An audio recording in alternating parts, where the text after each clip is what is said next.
So hello everyone, welcome to this new video. So in my previous videos, we have discussed with some of the important concepts related to the third module, that is CMOS process technology. We have seen most of the concept we have discussed with CMOS fabrication process, then P-well process, twin tub process, and how we have understood how to make the layouts in the process technology and everything we have done.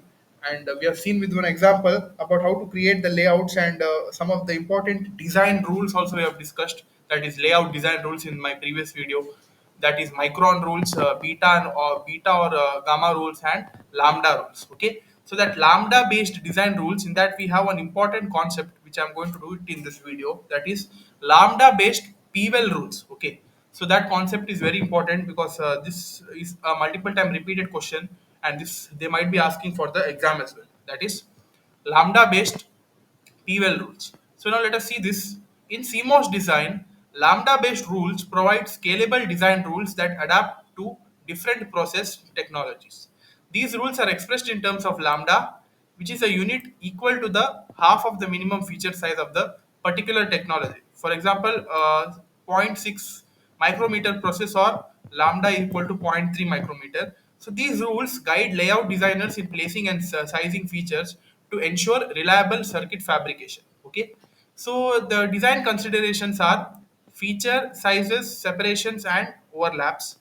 So these design rules are categorized based on the minimum sizes. So in the minimum sizes, includes the width of diffusion, polysilicon layer, etc.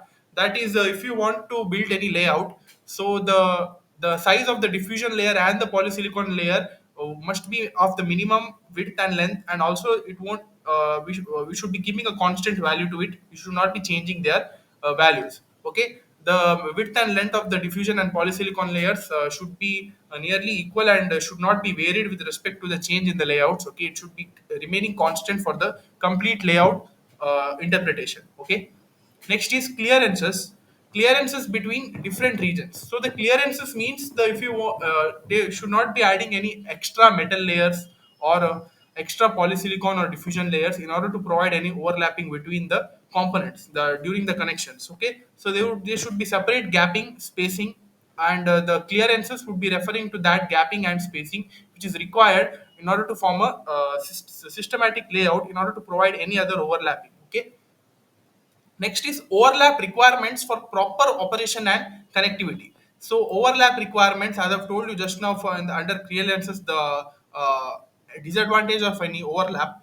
So the overlap requirements for proper operation and connectivity, that is, in case if we have want any thing to be overlapped, that is overlapping is must. So that's why the requirements of overlaps also should be satisfied in order to get the proper operation and connectivity. So some complex circuits would be having the connectivity a bit difficult, so that the overlapping would be taking place while doing the layouts. So in order to avoid that overlapping, you should be having a proper usage of overlapping about where the overlapping should be taking place in the layout. Okay, so that consists of this overlap requirements. Next here, this figure illustrates the lambda-based rules for a P-well process. Okay, so you see here, mask one, that is the thin ox. Okay, here we have A1 and A2 here. Okay, where the width of the A1 is mentioned as 2 lambda and A2 is the spacing between these two thin ox layers, that is 2 lambda. Okay, the layers width is 2 lambda, and here the thinox between these two thinox layers the width is 2 lambda. Okay, so A1 minimum thinox width is 2 lambda, that one table we have discussed in the previous video. So according to that we have kept it as 2 lambda. Next is thinox spacing A2, that is spacing between these two layers, it is again 2 lambda. Then A3, so where is A3 here? So here we have A3, see here, A3, that is P plus 2 N plus spacing. Okay, that is 8 lambda. P plus 2 N plus means in order to do the PMOS and NMOS connections, the minimum width between the layers should be 8 lambda. Okay, so this is under mask 1. So mask 2, that is P well. So in the B1, that is minimum P well width. In order to keep the minimum P well width, you should be keeping it as 4 lambda. You see here, this is 4 lambda. Then B2 is the minimum P well spacing. Okay, the spacing between minimum P well is B2, that is again 2 lambda. So here we have these two P wells. Between that, the spacing should be 2 lambda. Then B3, that is minimum P well spacing with different potential. Which for same potential it is 2 lambda. Since if the potentials are varying, that is if they are different, then we have B3, that is equal to 6 lambda. Okay, then we have B4. So B4 is the minimum overlap of internal thinox. So this is the overlapping minimum internal thinox. You see here these two are overlapping, and see the width between these two. So this length is mentioned here as 3 lambda. Then minimum spacing to external thinox, that is B5. So this is the B5 external thinox spacing, that is equal to 5 lambda. Okay, so this is that 5 lambda here. So if this is 5 lambda and this total is 8 lambda, so that is here this would be equal to 3 lambda. Okay. Next we have mask 3, that is for polysilicon layer. So mask 2 for P well and for Thinox we have seen. Now let us see for polysilicon. For polysilicon, the minimum poly width according to the table it is 2 lambda. So you see here 2 lambda, that is C1. Minimum width of this polysilicon is 2 lambda. Then minimum poly spacing, that is the spacing between two polysilicon layers, is again 2 lambda. Then minimum polythinox spacing, that is equal to 1 lambda, that is C3 here. Then we have minimum poly gate extension. Okay, that is again 2 lambda, that is C4. So you see here the gate extension of the, if you want to extend the gate by adding some of the other polythinox layer, then the extension minimum width also should be equal to 2 lambda. Then we have minimum thinox source to drain extension. Okay, that is again equal to 2 lambda, that is C5. You see here this is the source to drain extension here, and this is equal to 2 lambda. Okay, so these are some of the rules, lambda based rules, which you need to be remembering.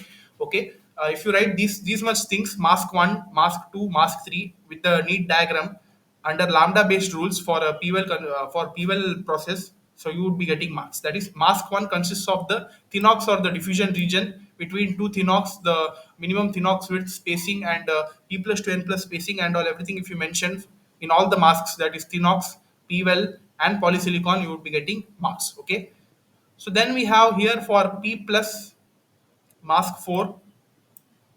For mask 4 P plus, that is D1, that is minimum overlapping of thinox, that is 2 lambda. So you see here D1 we have 2 lambda, that is overlapping of thinox. So this is the overlapping part. Okay, so that is equal to 2 lambda. Then we have minimum P plus spacing, that is again 2 lambda D2. So here we have that D2 here, you see here. So this is the P plus spacing here. Okay, between the PMOS and NMOS, the spacing here between them is 2 lambda. Then we have minimum gate overlap or distance to gate edge. Okay, so that is equal to again 2 lambda.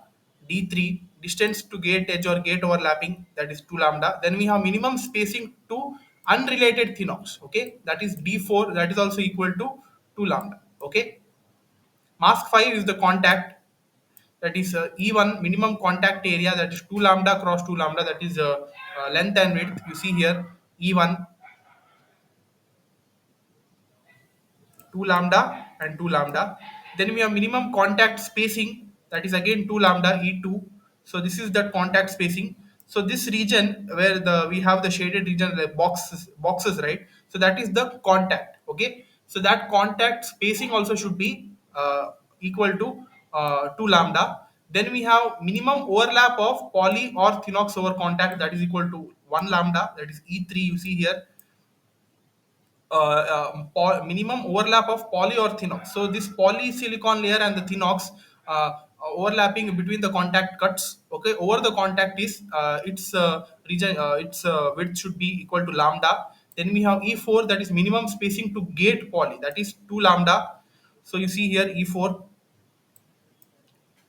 Then source drain contact E5. Okay, then E6 is N plus P plus source drain contact. Then we have E7 VSS contact, E8 VDD contact, E9 VSS split merged, E10 VDD split contact. So everything is mentioned in this figure here. According to that only they have mentioned. Okay. See, for E5 we have here.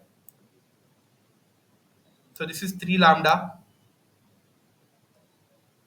E6, E7, E8, E9 and E10. Everything is mentioned. So please go through this figure and get this. Contact cuts are mentioned with these boxes here. Okay, so these boxes are for contact cuts or the contact points. Okay, if you want to connect any two, that is, or gate to drain terminals or source to drain terminals, you should be connecting through the metal lines, and that metal lines, after connecting the metal lines, you should be mentioning the contact points. Okay, so that is called as mask 5. That comes under mask 5 contact. And mask 4 is P plus. Okay, P plus means if you want to go to jump to any other transistor from PMOS to NMOS or NMOS to PMOS, that comes under the mask 4. Okay, so these five masks along with the set of rules, if you write it, you would be getting the complete full marks. Okay, so this was all about the lambda based design rules.